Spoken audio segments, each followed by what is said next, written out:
No queremos salvar el planeta de los seres humanos, queremos mejorar el planeta para los seres humanos. Alex Epstein. Bienvenidos a Fuera de Contexto, un podcast fuera del contexto de la rutina, de lo cotidiano, para ponernos en contexto del acontecer político del país. Poniendo todo sobre la mesa mientras conversamos con invitados de primera. Preparen sus cervezas para que hagamos política, porque si no lo hacemos, alguien lo hará por nosotros. ¡Empezamos! Bienvenidos a esta edición de Fuera de Contexto, hoy 3 de septiembre. El día de hoy nos acompaña un invitado muy especial, Gabriel Calzada. Gabriel es el rector de la Universidad Francisco Marroquín, pero más que eso, hoy lo invitamos porque es experto, sin que sea su profesión principal, en temas de cambio climático. Un tema que quizá por la pandemia ha quedado de una forma rezagado. Ha habido ciertos medios que le han intentado dar pues énfasis y sacar a la luz otra vez el tema. Pero que de cierta forma la pandemia vino a callar el tema, vino a calmar el agua después de un año, casi 2 años, de protestas mundiales en contra del cambio climático, organizadas por personajes tan famosos como Greta Thunberg, por ejemplo. Y pues ahorita estamos en una gran pausa que yo considero, y me parece importante tocar este tema el día de hoy con Gabriel, que va a volver a resurgir. Así que, por eso, Gabriel, es un honor tenerte en Fuera de Contexto. José Fernando, es un verdadero placer estar aquí, de verdad. Gracias, Gabriel. A ver, Gabriel, ¿por qué no empezamos conversando, pues como diríamos, por el principio? El tema del cambio climático es algo que ha cobrado relevancia, pues desde hace bastantes años para acá. Yo recuerdo, yo era chiquito y te contaba antes de empezar que yo de chiquito era un niño que estaba completamente convencido después de que vi el documental de Al Gore, que ahorita se me olvidó el nombre. Pero el documental que hizo Al Gore de que el mundo se iba a acabar, de que básicamente en cuestión de 10 años, desde que el documental se publicó a inicios de los 2000, el mundo se iba a acabar, los mares iban a subir y básicamente Centroamérica iba a desaparecer. Me hicieron leer una carta en el colegio que decía carta desde el 2040, en el cual mencionaban que el agua se estaba acabando y que era el capitalismo opresor y deforestador el que iba a acabar con todo. En esa misma línea, pues ya te mencionaba el hecho de que de una u otra forma el tema de la pandemia del COVID-19 vino a opacar un poco el tema de este alarmismo climático.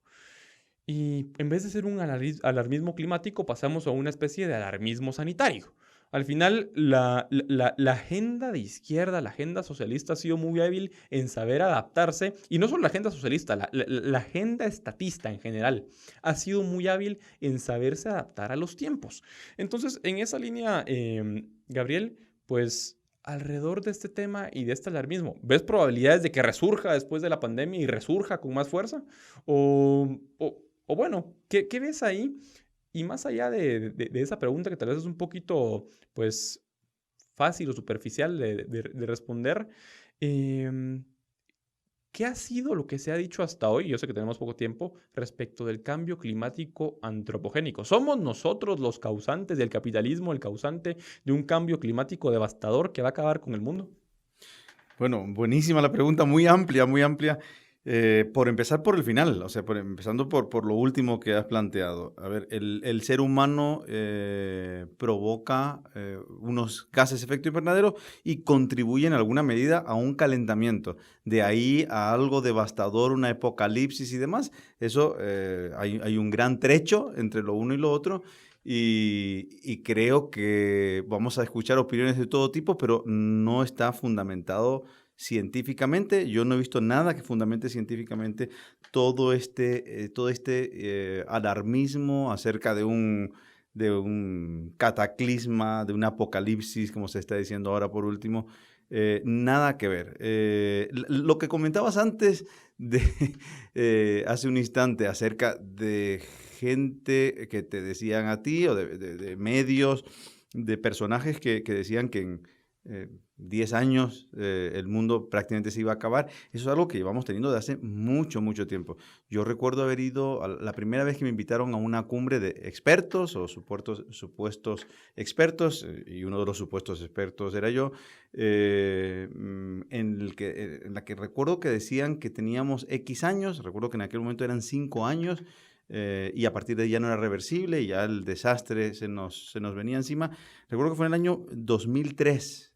Participé en Inglaterra en esa cumbre y nos decían que teníamos 5 años y que en el año 2008 ya no había vuelta atrás y que iba a ser un gran desastre. Esto preguntabas antes también que de cuándo viene. Viene de muy lejos, viene de muy atrás y viene antes incluso de que nos planteásemos cuestiones del clima.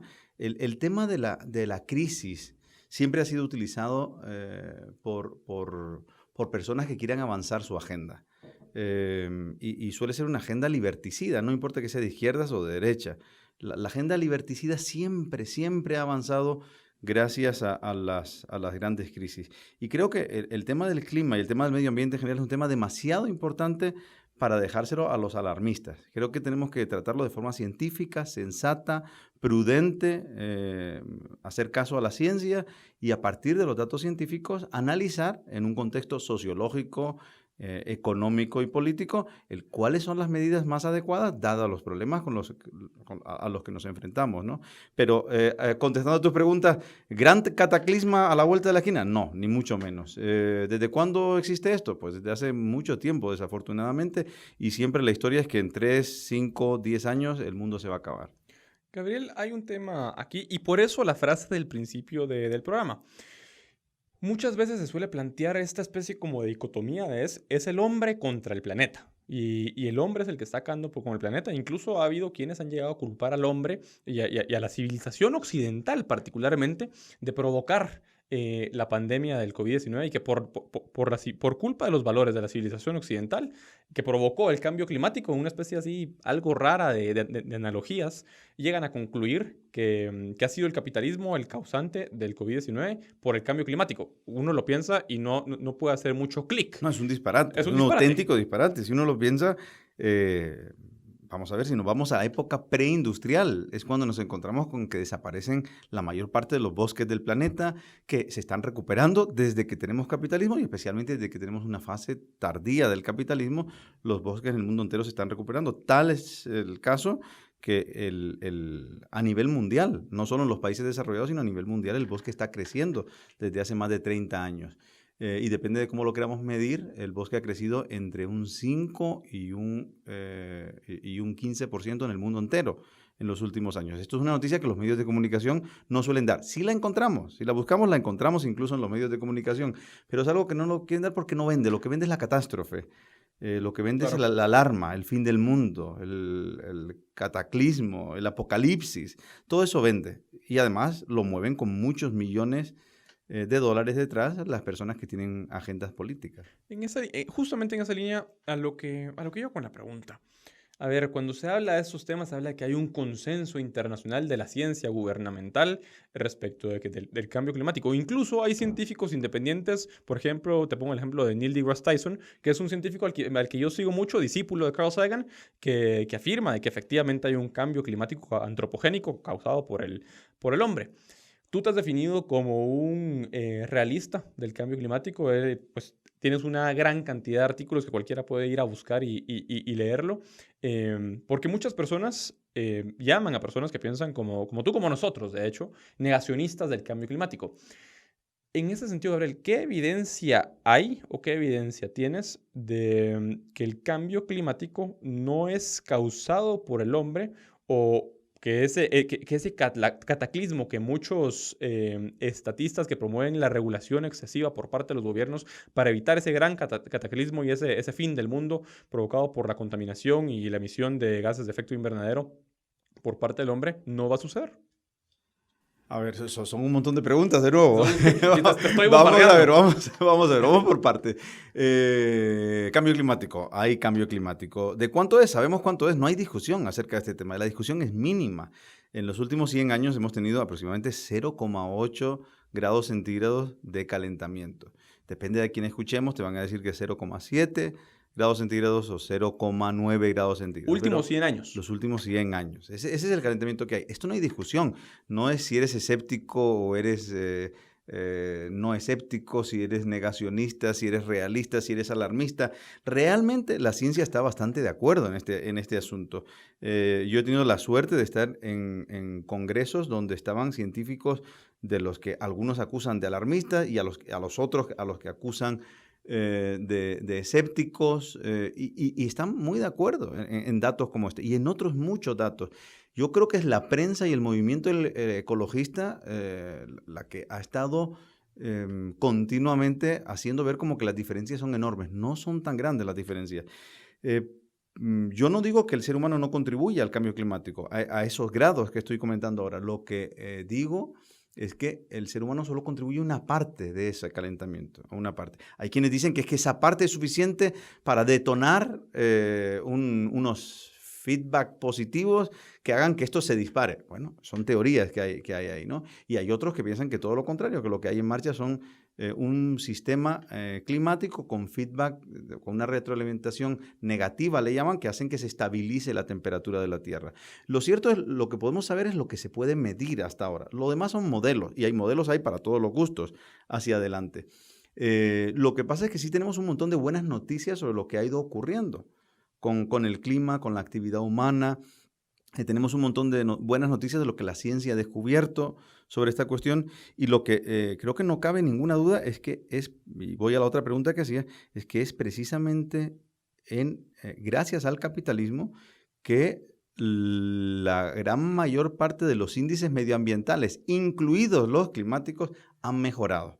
Es decir, si no tuviésemos capitalismo, si no tuviésemos mercado libre, si no tuviésemos precios, lo que tendríamos es una situación, pero increíblemente peor. No tenemos más que irnos al mundo de hoy. Vayamos a países capitalistas y países no capitalistas. ¿Cuáles por persona, por habitante o por unidad producida contaminan más y cuáles menos? ¿Cuáles producen más CO2 y cuáles menos? No cabe ninguna duda. Cualquier persona que mire con ojos objetivos estas cuestiones ve que los países donde hay mercados libres, los países donde hay libertad de empresa, los países donde hay capitalismo, son países que tanto por unidad producida como por habitante, pero contaminan menos. Además, son los países que están trayendo soluciones a todos estos problemas. Entonces, claro, es un auténtico dislate, plantear que el capitalismo es el enemigo y no verlo como la solución, ¿no? Pero acá hay otro tema. Al final, cada quien es libre de pensar lo que quiera. Si alguien quiere pensar que ese osito polar que vemos parado sobre el casquete de hielo, que se ha convertido quizá en la imagen más difundida por Greenpeace alrededor del mundo, como una herramienta de decir, miren, el osito polar. Los osos polares que han estado aumentando. ¿En serio? Han estado aumentando, sí. No hay más que, bueno, hay una discrepancia entre quienes piensan que los osos polares se han mantenido estables, la población de osos polares, y los que piensan que ha aumentado. Pero no hay estudios científicos que digan que los osos polares han estado disminuyendo. Eso sí, Greenpeace se dedica a decirnos continuamente como que el oso polar está desapareciendo por culpa del calentamiento global. Claro, en esa línea, pues cada quien es libre de creer los disparates que quiera creer. El problema es cuando buscan que sus creencias, que no están basadas en evidencia alguna, se hagan efectivas por medio de leyes. ¿A qué me refiero yo? Con todo el tema del alarmismo climático, pues hay conferencias internacionales que se dan año con año, organizadas por Naciones Unidas y por el panel gubernamental sobre el cambio climático, que organizan estas conferencias para hablar acerca de los compromisos de los gobiernos internacionales para reducir, por ejemplo, las emisiones de dióxido de carbono, que ese es uno de los temas, de los temas principales que se tratan en estas conferencias. Entonces, Estados Unidos se compromete a disminuir en tanto sus emisiones de dióxido de carbono. China no cumple nada, pero China se compromete a reducir una determinada parte de sus emisiones de dióxido de carbono. Y pues eso a la vez implica una regulación interna. Otro tema, al igual que el dióxido de carbono, que ha cobrado pues bastante relevancia en los últimos años, incluso llegando en el caso de Guatemala el gobierno de Jimmy Morales a prohibirlo, es el tema del plástico. El tema del plástico ha cobrado bastante relevancia en ese sentido. Y hay que prohibir el plástico, porque la imagen de la tortuga con la pajilla atravesada en la nariz, esa nunca me la va a sacar de la cabeza. Incluso hay muchos memes que han surgido alrededor de la imagen de la tortuga con la pajilla en la nariz. En esa línea, se dice que el capitalismo es irresponsable y que ha sido, y ya lo mencionábamos, que el capitalismo es irresponsable y si se deja a los grandes industriales producir con libertad, ellos van a ser los que van a acabar con los recursos del planeta. Que si dejamos que el capitalismo voraz pues deje a las personas producir libremente, vamos a terminar con mares completamente contaminados y bosques completamente deforestados y ríos completamente contaminados. ¿Qué hay detrás de estas afirmaciones, Gabriel? Bueno, eso es especular qué hay detrás de estas afirmaciones. Filosóficamente, pienso, más que yo interés pienso, políticos, que hay detrás sí, filosóficamente de este tipo de afirmaciones.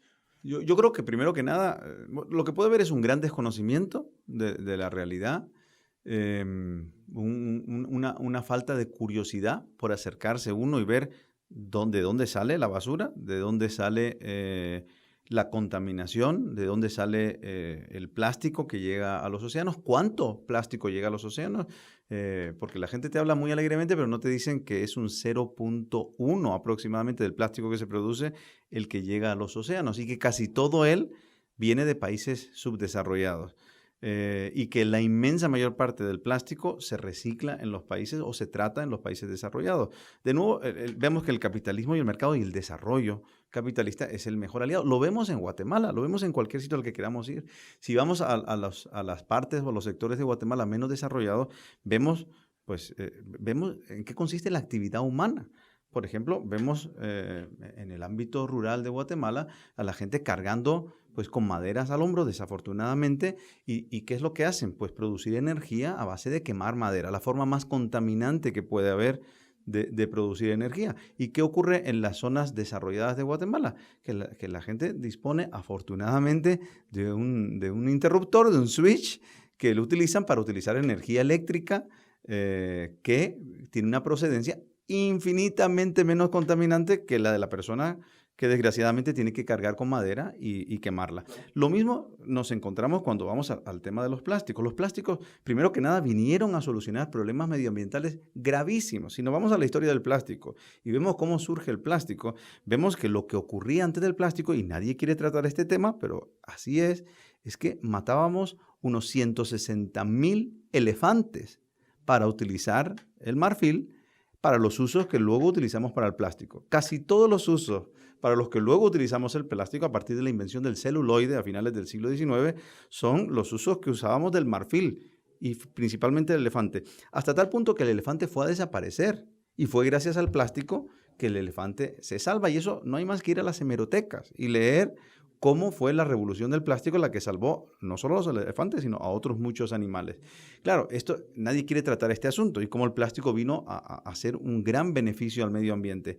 Que a partir de ahí, y aparte de eso, no solo al medio ambiente, no es posible entender la sanidad moderna sin el plástico. No es posible entender la salud moderna sin el plástico, la higiene moderna del sector alimenticio sin el plástico.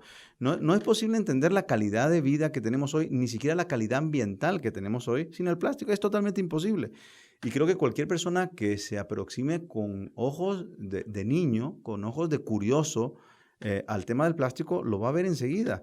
Lo que pasa es que hay toda una campaña en marcha que a lo que quiere ir es a los sentimientos en vez de a la razón, y a personas, a muy buenas personas, muy bien intencionadas, pues les agarran por ahí y no casi te bombardean de tal forma que no dejan casi que te informes, ¿no?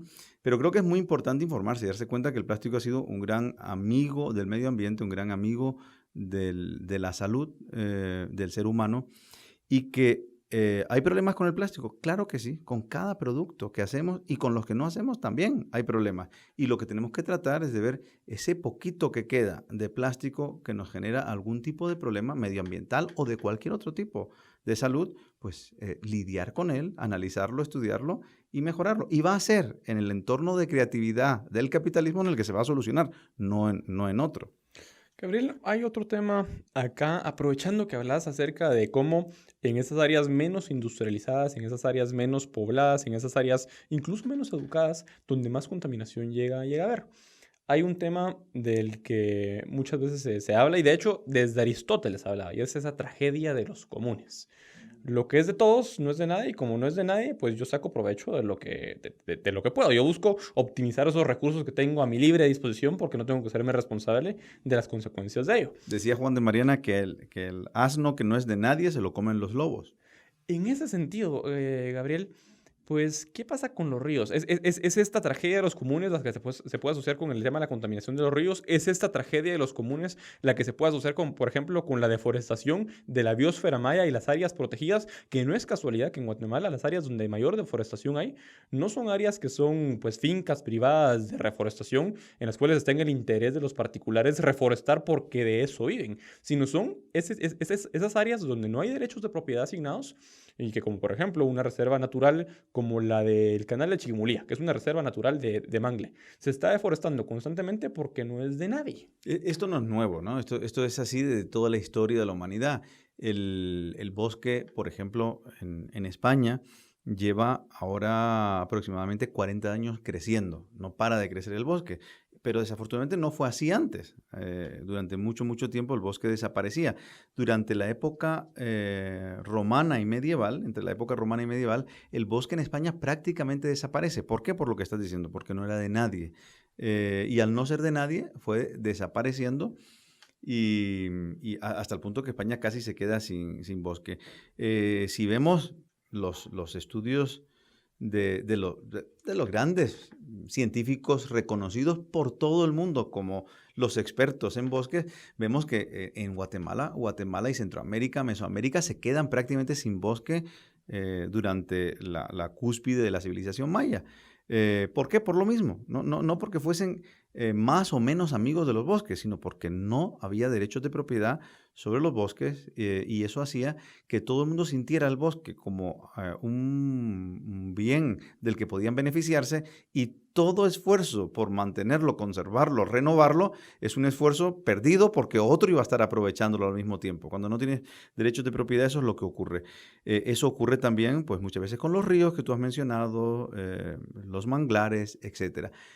¿Qué ocurre? Tenemos una premio Nobel de Economía que precisamente recibió el premio Nobel de Economía por estudiar todo esto y analizar, y su nombre es Elinor Ostrom, analizar el cómo de forma espontánea en un entorno de mercado surgen soluciones precisamente para este tipo de problemas comunales y cómo las personas se dan a sí mismos, o los grupos se dan a sí mismos mecanismos para poder utilizar estos recursos como si fueran propiedad privada. Afortunadamente recibió el premio Nobel y además documentó un montón de ríos en el mundo que funcionaban perfectamente bien gracias a que los copropietarios, digamos, del río, pues orquestaban de abajo hacia arriba, no de arriba hacia abajo, unas fórmulas muy similares a las del mercado. Lo mismo con muchísimos bosques. Ya digo, los bosques en el mundo están creciendo y están creciendo gracias a que la productividad de los países desarrollados ha aumentado de tal forma que hemos ido dándole más espacio a los bosques, hemos ido permitiendo que organizaciones de todo tipo, por ejemplo en Inglaterra y en Alemania, los mayores dueños de bosques son asociaciones de amigos de los bosques que van comprando con las donaciones de muchas personas, van comprando y se convierten en propietarios de bosques. En Guatemala, no tengo ni qué decir, hay cientos de espacios naturales que son propiedad privada y como bien decías, esos no se reducen. Los que se reducen son los que están fuera de esos espacios donde hay un claro incentivo para mantenerlos e incluso expandirlos. Gabriel, tenemos un minuto más Uy, para no, esta, no puede ser, es para imposible. esta sección que se nos fue volando el tiempo. Sin embargo, no me quiero ir sin preguntarte. Si la solución no está en regular y en emitir disposiciones que prohíban el uso del plástico, que prohíban la emisión de gases de efecto invernadero como el dióxido de carbono y el monóxido de carbono, ¿en dónde está la solución? ¿Hay que dejar al capitalismo libre de producir? ¿O dónde está? Yo sé que es una pregunta demasiado amplia para contestarla en un minuto, pero ¿en dónde está la solución? Sí, mira, la innovación, la solución está en la innovación, en la creatividad, en ese impulso que tiene el ser humano por mejorar su entorno. Ahí está la solución, en que los seres humanos sigamos queriendo un entorno mejor, sigamos demandándolo y sigamos demandándolo en el mercado, comprando aquellos productos que creemos.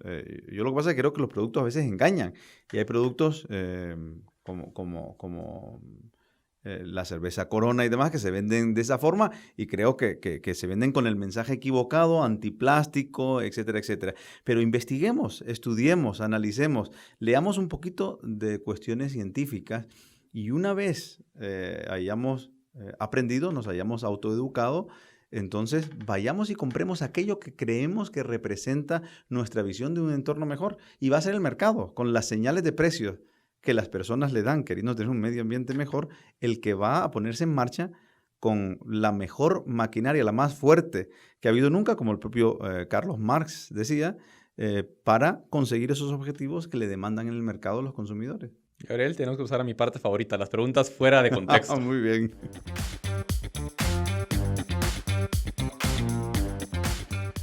Y bueno, Gabriel, esta parte, como siempre le digo a los invitados, tienen que responder lo que tengan en su top of mind de estos 8 o 10 temas que te voy a vamos tirar. allá. Subsidio al transporte público. No. El subsidio al transporte público tiene problemas muy, muy grandes. Uno de ellos precisamente es la contaminación.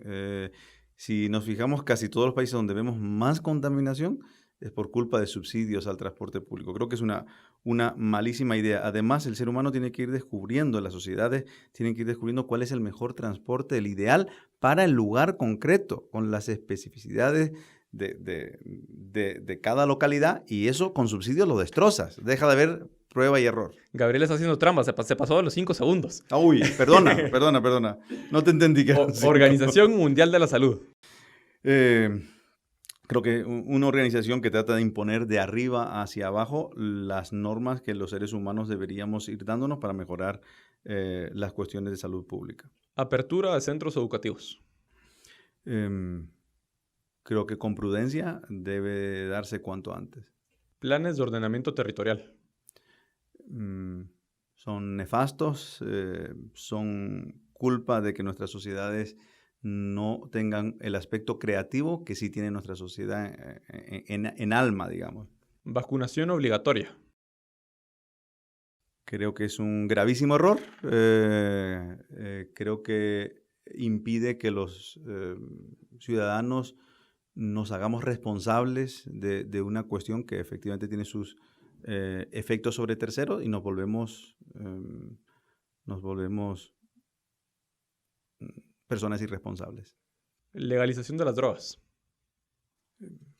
Urge legalizar las drogas porque, por un lado, de nuevo quitamos la responsabilidad a los individuos, pero además creamos con la prohibición una guerra que está causando decenas de miles de víctimas, cientos de miles de víctimas inocentes por culpa de un empeño puritano de acabar con algo que la gente voluntariamente quiere, o algunas personas voluntariamente quieren.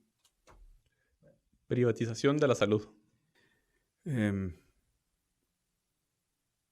que es la esperanza del sistema o de la salud en general. Los avances de la salud han venido por el lado de la privatización, y el hecho de que haya algún ámbito de salud pública no puede obviar la realidad de que ha sido a través de la empresa privada en el campo de la salud donde hemos hecho innumerables descubrimientos y avances para la mejora de la salud humana. Y para terminar, alimentos transgénicos. Alimentos transgénicos es, no sé qué decirte, es uno de los grandes, una de las grandes maravillas de nuestro tiempo, ¿no? Hemos conseguido utilizar muchísima menos tierra, muchísimos menos recursos. Hemos conseguido liberar mucha tierra al medio ambiente gracias a los transgénicos, cosa que hubiese sido absolutamente imposible sin ellos. Hemos conseguido por fin producir suficientes alimentos para alimentar a todo el planeta. Estamos muy cerca de acabar con las hambrunas, algo totalmente impensable hace unos años, y los transgénicos han sido clave en esto. Gabriel, muchísimas gracias por acompañarnos en Fuera de Contexto. No, ha sido un placer, de verdad. Nos vemos la próxima semana en el mismo lugar.